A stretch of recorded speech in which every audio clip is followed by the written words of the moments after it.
즐겁고 기쁘게 그 길을 걸어가라. 십자가가 즐거움일 수 없잖아요. 십자가가 기쁨일 수 없잖아요. 근데 주님이 함께 하시면, 주님이 동행하여 주시면 그 십자가 지고 가는 그 길도 기쁨의 길, 그리고 즐거움의 길, 승리의 길인 줄 믿습니다. 주님이 함께 계심을 믿고 나아갈 때 십자가도 질 수 있는 거고, 어려움 가운데서도 감사할 수 있고 기뻐할 수 있는 비결이 바로 거기에 있는 겁니다. 우리 모두가 주님의 함께 하심을 믿고 기뻐하고 감사하며 즐거워하는 그런 우리 모두가 되길 간절히 축원합니다. 오늘 우리가 읽은 말씀, 선한 목자. 인간적으로 보면, 그리고 세상적으로 보면 선한 목자는 없습니다. 목자가 양을 키우는 이유가 있어요. 왜 목자들이 양을 키웁니까? 양을 키우는 이유는 뭡니까? 잡아먹으려고 그러는 거예요. 그리고 양의 털을 가지고 옷을 만들려고. 양을 키우는 데 있어서 오늘 말씀처럼 내가 죽기 위해서 양을 키우는 사람이 누가 있어요? 양을 죽여서 나를 살리는 것이 목자의 양을 키우는 이유이고, 그리고 양을 기르는 목자의 마음이죠. 예를 들면 그런 겁니다. 우리가 양이라고 그러니까 양에 대해서 우리가 잘 모르잖아요. 양도 짐승 중에 하나니까 한번 생각해 봐요. 양을 위해서 목숨을 버리는 것이 얼마나 어리석은 일인지. 우리가 집에서 돼지를 키웁니다. 그죠? 돼지도 키워요. 그죠? 짐승 중에 하나니까. 돼지도 키웁니다. 그리고 또 집에서 뭐 다른 짐승 키웁니다. 예를 들면 우리가 집에서 돼지를 키우고 소를 키우고, 미국은 아니지만 한국에서 개를 키우는 이유는 뭡니까? 왜 돼지 키웁니까? 왜 집에서 소 키웁니까? 돼지와 소를 키우는 이유는 뭐예요? 일을 잔뜩 시키고 나중에 잡아먹으려고 하는 거예요. 잡아먹으려고. 그죠? 근데 한번 생각해 봐요. 내가 돼지 주인인데 내가 저 돼지를 위해서 내가 죽는다? 그게 귀하긴 귀해요. 그러나 내가 그 돼지와 소와 개를 위해서 내가 죽는다? 그게 가능합니까? 그게 말이 됩니까?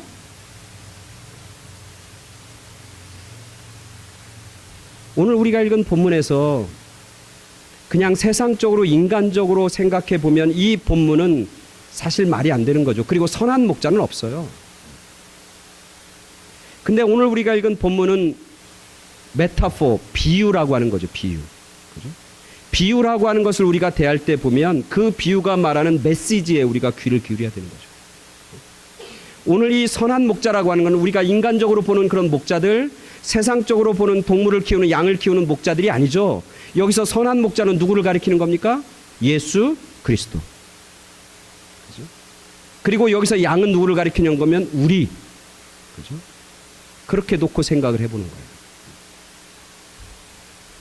그래서 오늘 선한 목자라가 누구인가를 확실하고 분명하게 하기 위해서 예수님이 선한 목자의 약간 반대 개념인 다른 목자를 세우고 있습니다. 그 목자가 이름이 뭐예요? 오늘 본문에 보니까 뭐예요? 선한 목자가 나오고 또 무슨 목자가 나와요?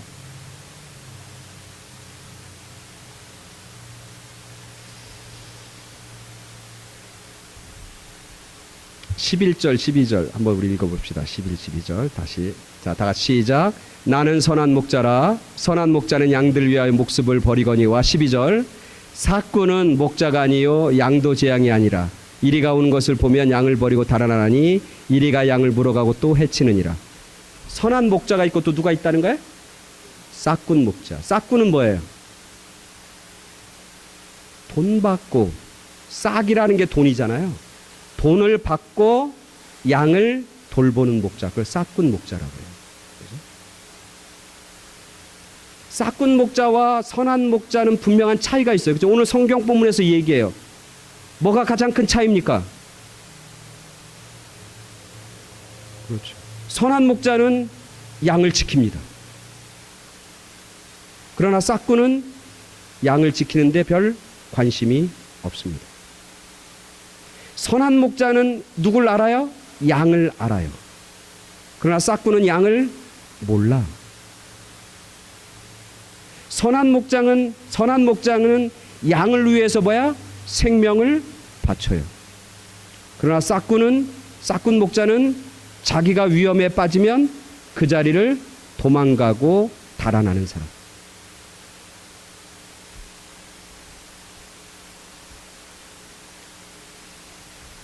예수님이 선한 목자는 예수님밖에 없다고 하는 것은 이 본문에서 드러나는 거예요. 예를 들면 우리가 양인데 나를 가장 잘 아는, 내 몸과 내 마음과 내 생각과 내 마음의 깊은 것을 감찰하시는 분은 누구예요? 나를 가장 잘 아는 분이 누구예요? 예수님. 어쩌면 나도 나를 몰라 잘. 나도 나를 잘 모르는데 주님은 나를 알고 계셔. 성경은 얘기하는 거예요. 너의 생각과 너의 마음의 깊은 것까지 통달하시고 통찰하시는 분이 바로 여호와 하나님 예수님이다 말씀하고 있는 거죠.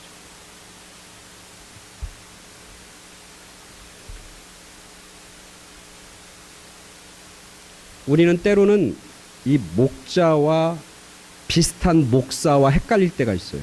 그죠? 목자와 목사가 헷갈릴 때가 있다. 그죠? 그래서 목사를 보면서 목사님들 스스로도 나는 선한 목자라고 얘기하기도 하고 교인들은 우리 목사님은 선한 목자라고 그렇게 얘기를 해요. 저는 선한 목자입니까? 아닙니까? 아니에요. 사람이네. 아니에요. 왜? 내가 여러분들을 생각과 마음의 깊은 것까지 제가 알고 있어 몰라요. 여러분의 생각이 어떤지, 여러분의 마음이 지금 무엇인지, 여러분이 지금 어떤 모습 가지고 괴로워하는지 그것들을 제가 일일이 다 알 수가 없는 것이죠. 그러니까 저는 선한 목자가 아니에요. 또 하나 뭐라고 하냐면 성경은 얘기하는 거예요. 선한 목자는 양들을 알고 양도를 지키고 양들을 위해서 자기의 목숨을 버린다 그럽니다. 여러분 잘 생각해 보세요. 나를 위해서 목숨을 바칠 수 있는 사람이 누가 있어요?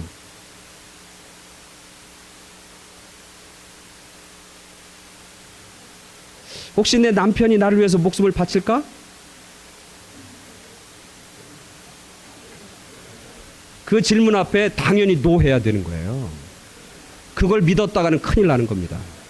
그걸 기대했다가는 큰일 납니다. 서로 상처받고 싸웁니다. 아내는 남편을 위해서 목숨을 바칠 수 있을까요? 쉽지 않습니다. 남편보다는 여자분들이 그럴 가능성이 많고 확률이 있지만 쉽지 않습니다. 여러분 사실은 자녀를 위해서 내가 목숨을 바친다고 그러지만 사실은 그럴 때 오면 자녀들을 위해서 목숨을 바칠 수 있는 어머니들 쉽지 않습니다. 쉽지 않아요. 그렇게 할 것 같은데 막상 그 사건이 닥치고 그런 환경이 닥치면 쉽지 않습니다. 저는 제 딸을 위해서 목숨을 걸 수 없습니다. 저는 그렇게 못합니다. 그래서 오늘 성경에서 선한 목자는 누구냐면 목사가 아니고 내 옆에 있는 사람이 아니고 오직 누구밖에 없다고? 예수 그리스도밖에 없는 거예요.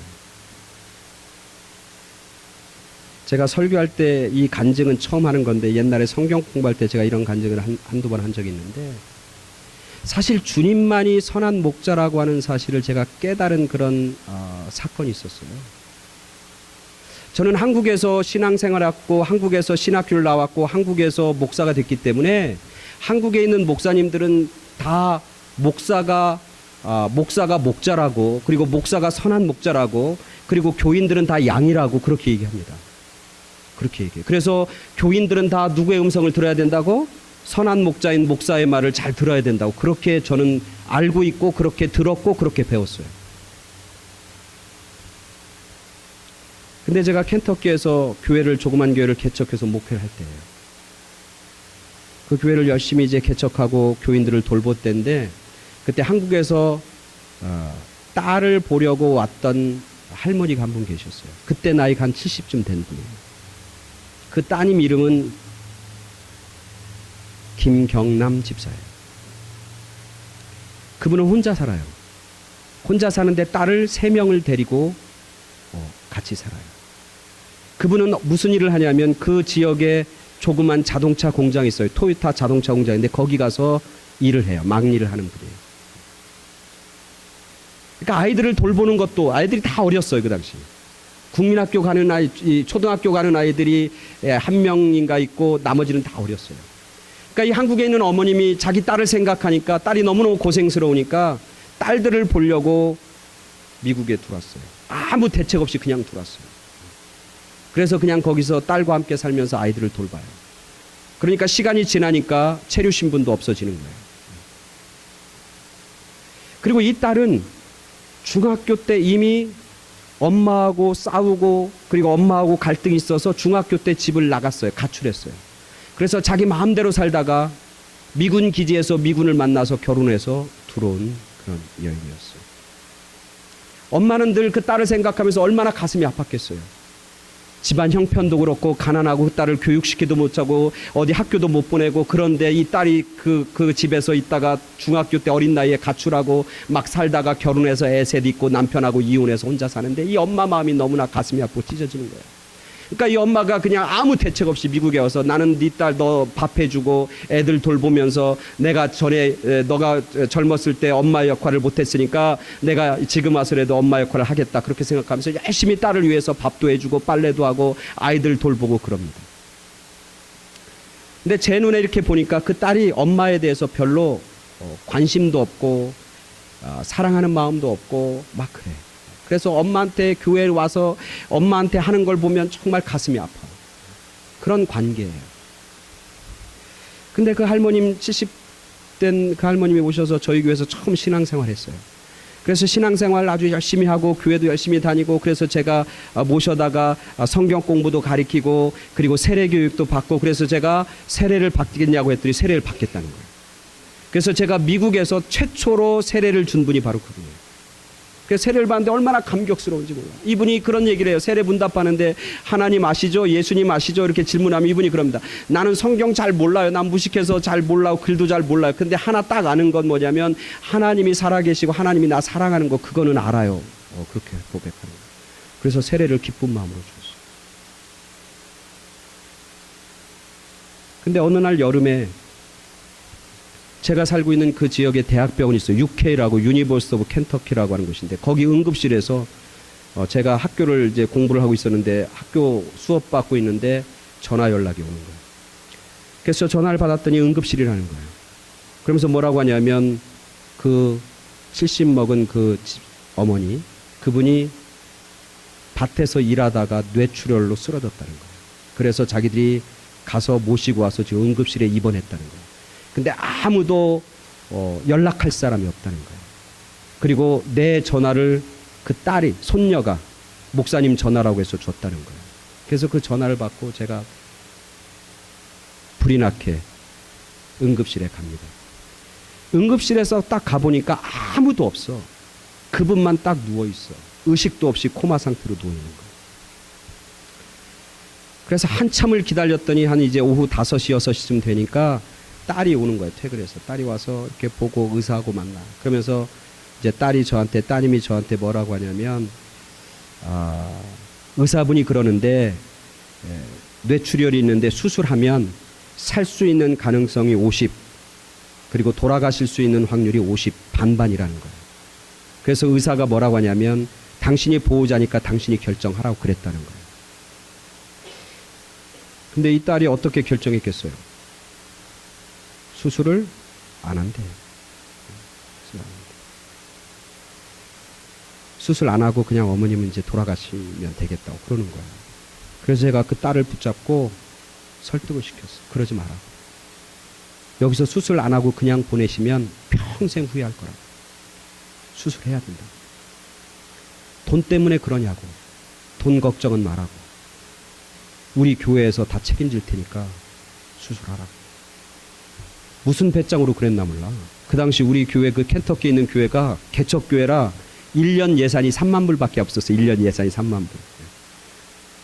근데 하여튼 제가 그렇게 했어요. 걱정하지 말라. 나하고 우리 교회가 책임질 테니까 수술해야 된다. 그래갖고 수술을 했어요. 수술했는데도 못 깨어났어. 수술하고 나서 한 일주일 정도 이제 중환자실에 두고 계실 거예요. 그리고 그 따님은 그렇게 하고 나서 아침마다 이제 출퇴근하고 아이들 돌보니까 다 떠났고 아무도 없어. 근데 목사인 제가 마음이 그런 거예요. 제가 처음 세례를 베풀었고 또 그분이 그렇게 중환자실에서 누웠는데 누군가는 옆에서 지키면서 기도해야 될 것 같은 생각이 드는 거예요. 그래서 제가 그 중환자실에서 끝까지 지키고 있었어요. 하루 지나고 이틀 지나고 3일. 제가 집에도 안 들어가고 밤 새면서 거기서 지켰어요. 한 3일째 되는 날 제가 잠깐 그 옆에서 기도하다가 잠깐 잠이 들었는데 그 잠자는데 환상과 꿈이 이렇게 보이는 거예요. 제가 늘 그분 옆에서 놓고 너무나 안타까운 거예요. 체류 신분도 없지, 뭐 딸한테도 인정받지 못하지, 누구한테도 인정받지 못하지, 사회한테도 인정받지 못하지, 그냥 누워있는 그분을 보니까 너무너무 불쌍한 거야. 그래서 막 가슴이 아파갖고 막 기도하고 그러면서 이제 잠이 들었는데, 울면서 잠이 들었는데, 그때 그 환상 중에서 그런 음성이 들리는 거예요. 뭐냐면 나한테 그러는 거예요. 슬퍼하지 말라고, 걱정하지 말라고. 그러면서 들리는 주님의 음성이 뭐냐면 내 양이라고 그러는 거예요. 그녀는 내 양이다. 내가 지키고 내가 책임지겠다. 그렇게 딱 말씀하시는 거예요. 그래서 제가 그 얘기를 듣고 깜짝 깨어났어요. 그러면서 느끼는 게 뭐냐면 제가 그분을 위해서 슬퍼하는 게 다 없어지는 거야. 아니 주님이 목자가 되셔서 그건 내 양이라고, 내가 책임질 거라고, 걱정하지 말라고, 내 양이니까 내가 돌볼 거라고 그렇게 말씀하시는데 그때 제가 깨달았어. 아 그렇구나. 하나님 앞에 나온 사람들, 모든 사람들은 하나님의 양이고 주님의 양이구나. 주님이 선한 목자가 되는구나. 나는 목사이지만, 목사라고 해서 뭔가 하지만 나는 목자인지 모르지만 선한 목자는 오직 주님밖에 없고 하나님밖에 없구나. 깨달았어. 그리고 나서 그 다음 날 이제 돌아가시는 거예요.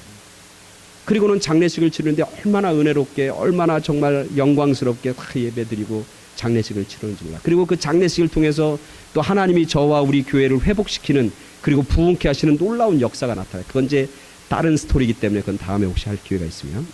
그분을 통해서, 그분이 돌아가시는 걸 통해서 교회가, 그리고 모든 성도들과 그 따님과 그 손녀들이 그 할머니 돌아가시는 걸 보면서 하나님의 살아계심을 체험하고 교회가 그 일을 통해서 얼마나 놀랍게 건강하게 성장하고 부흥했는지. 오늘 말씀을 제가 묵상하면서도 그때 얘기가 막 떠오르는 거예요. 선한 목자는 예수님밖에 없다. 선한 목자는. 싹군을 받은 목자는 있을 수 있어요. 그러나 선한 목자는 오직 하나님 한 분밖에 없다고 하는 사실을 우리가 고백해야 되는 것이죠. 왜냐하면 그분은 나를 아시니까. 나에게 무엇이 소중하고 나에게 무엇이 문제인지를 아시니까. 그리고 나에게 가장 좋은 길과 가장 나에게 필요한 것이 무엇인지 주님은 아시니까. 그래서 주님은 말씀하고 있는 거예요. 내가 이 땅에 온 것은 너희에게 가장 귀하고 가장 좋은 것을 선물로 주기 위해서 왔다. 그렇게 얘기합니다. 그러면서 뭐라고 그래요? 내가 온 것은 양들에게 생명을 주고 그리고 그 생명을 풍성히 얻게 하려고 하는 것이다. 예수님이 이 땅에 오신 목적이 뭐냐면 양들인 우리들에게 생명을 주시기 위해서 이 땅에 오셨다는 거예요. 그리고 그 생명을 풍성케 하기 위해서 내가 이 땅에 왔다고 주님께서 말씀하고 있는 것이죠. 선한 목자는 양들의 생명을 책임집니다. 육체의 생명뿐만 아니라 영원한 생명을 책임지시는 분, 그분이 바로 선한 목자. 오직 예수님만이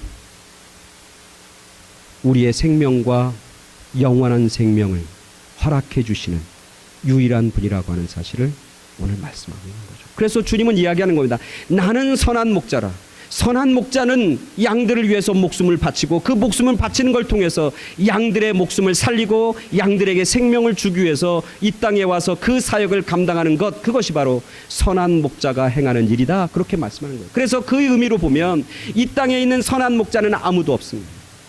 누구도 선한 목자가 아니에요. 목사인 저도 선한 목자가 아니죠. 목사는 그냥 목자일 수 있어요. 요새 스몰 그룹 하는 사람들은 목장이라고 그러잖아요. 그 목장의 리더를 목자라고 부르잖아요. 그럴 수 있어요.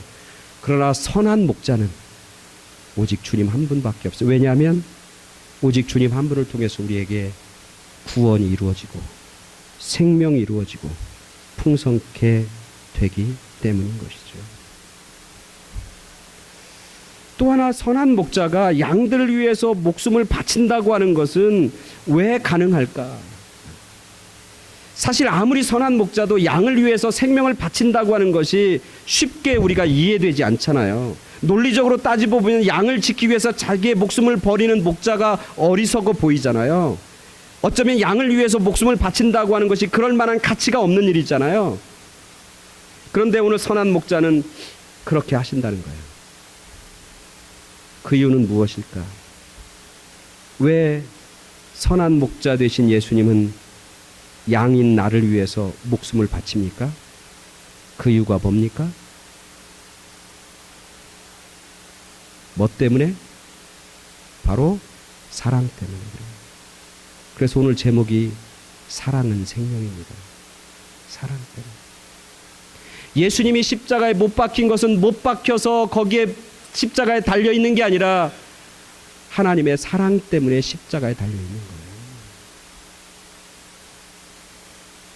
로마 병정들에 의해서 못에 박힌 게 아니라 하나님의 사랑 때문에 십자가에 놓여 있는 거예요.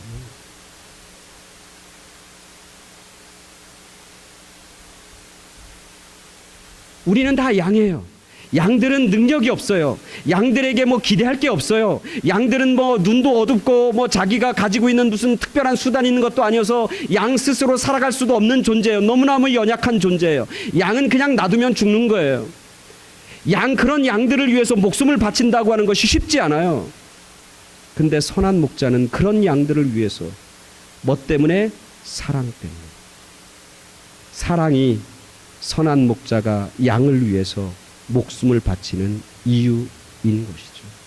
그래서 바울은 얘기하는 거잖아요. 우리가 아직 죄인 되었을 때, 우리가 양들처럼 죄인이고 정말 가치가 없는 존재였을 때 하나님께서 예수 그리스도를 이 땅에 보내주시고 십자가에 달려 돌아가시게 함으로 하나님이 우리에 대한 사랑을 확실하게 보여주었다. 그렇게 말씀하고 있는 것이죠. 양들은 다 제 갈 길로 흩어지지만 목자인 선한 목자는 양들이 다 흩어질지라도 그 양들을 위해서 채찍에 맞고 십자가에 못 박히고 자기의 생명을 내어주는 분, 그분이 바로 선한 목자이고 주님이고 예수님이라고 하는 사실을 말씀하고 있는 것이죠. 그러면서 오늘 우리가 읽은 본문에 보니까 이런 얘기가 나와요. 뭐냐면 16절에 이래요. 또 우리에 들지 아니한 다른 양들이 내게 있어. 또 우리에 들지 아니한 다른 양이 있어. 우리에 들지 않았다는 건 뭐야? 하나님이 목자로 품고 있고 양이 목자의 음성을 듣고 목자와 양의 관계가 아직 확실하게 그 관계를 맺고 있지 않은 양들이 있다는 거예요. 우리 안에 들지 않는, 예수님의 품 안에 아직 들어오지 않는 양들이 있다는 거예요. 오늘 우리들은 다 예수님의 품 안에 이미 들어와 있는 양이에요. 그래서 우리를 돌보시고 우리를 지키시고 우리를 먹이시고 우리를 풍성케 하시고 우리를 위해서 생명과 목숨을 바치시는 분이 바로 주님이신데, 오늘 성경 16절에 보니까 이 예수님의 품 안에 우리에 들지 아니한 다른 양들이 있다는 거예요. 근데 그 양들도 내가 내 품으로 인도하여야 할 것이다. 그게 목자의 마음인 거죠. 내 양만 지키는 게 아니라 다른 양들도 생명을 얻어야 되는데 그 생명을 얻기 위해서 내 품 안에 들어와야 할 터이다. 그들도 내 음성을 듣고 한 무리가 되어 한 목자에게 있으리라 말씀하고 있는 것이죠. 이 얘기는 뭐냐면 아직 하나님을 알지 못하는, 아직 예수님을 선한 목자로 인정하지 못하는 사람들이 우리 주변에 많이 있다는 거예요. 우리 밖에 있는 다른 사람들, 하나님의 구원과 생명의 밖에 있는 수많은 사람들이 있다는 거예요. 그 사람들을 우리 가운데로 모으고 그들에게도 영원한 생명을 허락하는 것, 그것이 선한 목자이신 예수님의 목적이고 마음이라고 하는 사실. 이게 주님, 선한 목자 되신 주님의 마음. 오늘 우리들이 품어야 할 그런 마음이죠. 나는 우리 안에 있으니까, 난 예수님 안에 있으니까 그것으로 끝났고 그것으로 족하다가 아니라 아직도 예수님의 품 안에 있지 않은 다른 양들, 잃어버린 양들, 아직 돌아오지 않은 양들을 바라보면서 그들이 돌아오는 것을 주님이 기뻐하시고 그들도 돌아와서 내 품에 있는 것, 그것이 주님의 마음, 목자, 선한 목자 되신 주님의 마음이라고 하는 사실을 우리가 발견하게 되는 것이죠. 그래서 사랑하면, 사랑은 생명이고, 그리고 사랑하면 그들을 전도하게 되어 있는 거예요. 왜? 그들에게 생명을 나눠주고 생명을 그들에게 허락해 주기 위해서.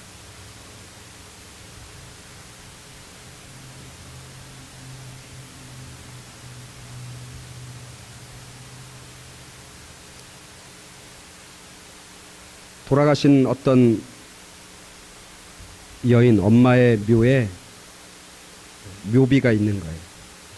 그 묘비에는 아주 조그맣게 이렇게 쓰여 있었다고 그래요. 어머니, 우리 어머니, 사랑하는 우리 어머니.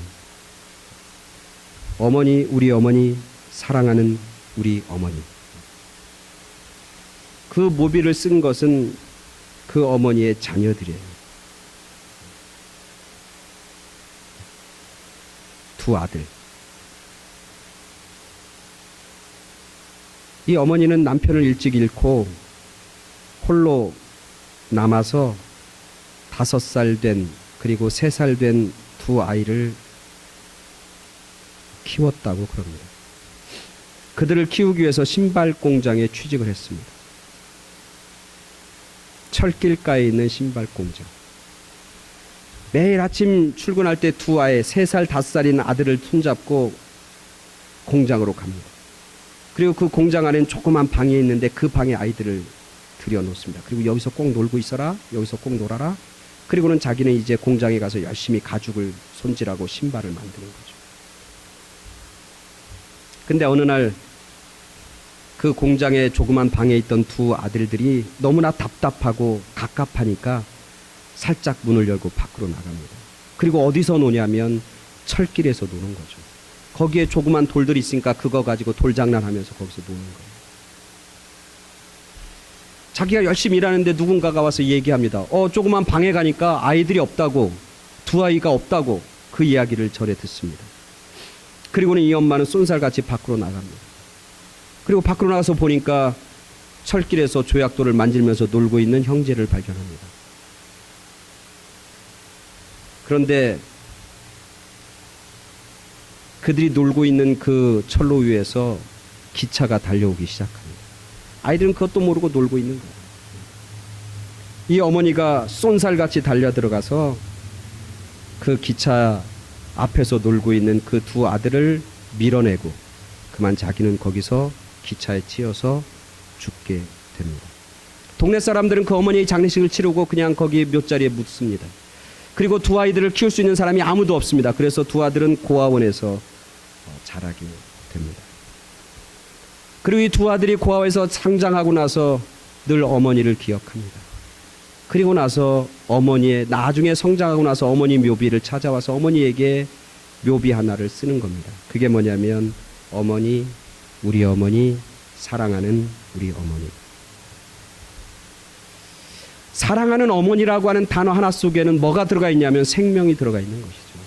나를 밥 주고, 나를 빨래를 해주고, 나를 돌보고, 내 옆에서 뭐 좀 맛있는 거, 좋은 것 해줬기 때문에 사랑하는 어머니가 아니라 나를 위해서 생명을 바쳤던 어머니이기 때문에 사랑이란 단어가 거기에 들어가 있는 것이죠. 사랑 때문에 생명을 바치게 되는 겁니다. 사랑하면 생명을 바치게 되고 생명을 구원하고 건지게 되는 것이죠. 우리가 아직 죄인 되었을 때 그리스도께서 우리를 위하여 죽으심으로, 사랑 때문에 죽으심으로 하나님께서 우리에 대한 자기의 사랑을 확증하셨습니다. 선한 목자 되신 주님, 그 나에게 생명을 허락해 주시기 위해서 자기의 생명을 십자가에 매달았던 그 주님, 그 주님의 사랑을 우리가 늘 기억하며 살아가는, 그리고 그 주님의 음성을 이제는 쫓아서 살아가는. 오늘 성경에 보니까 나는 선한 목자인데 나는 양을 알고 양들도 나를 안다. 양들도 나를 알고 양들도 나를 믿고 양들도 나를 따르느니라 말씀하고 있는 것이죠. 양들인 우리들이 진정한 선한 목자인 주님을 알고 알아가고 그 주님의 음성에만 귀를 기울이고 순종하며 따라가는 저희 모두가 되어서 그 주님이 주시는 생명, 그 주님이 주시는 풍성함을 맛보고 누리는 축복의 삶을 사는, 승리의 삶을 사는 그런 우리 모두가 되길 간절히 축원합니다. 아멘.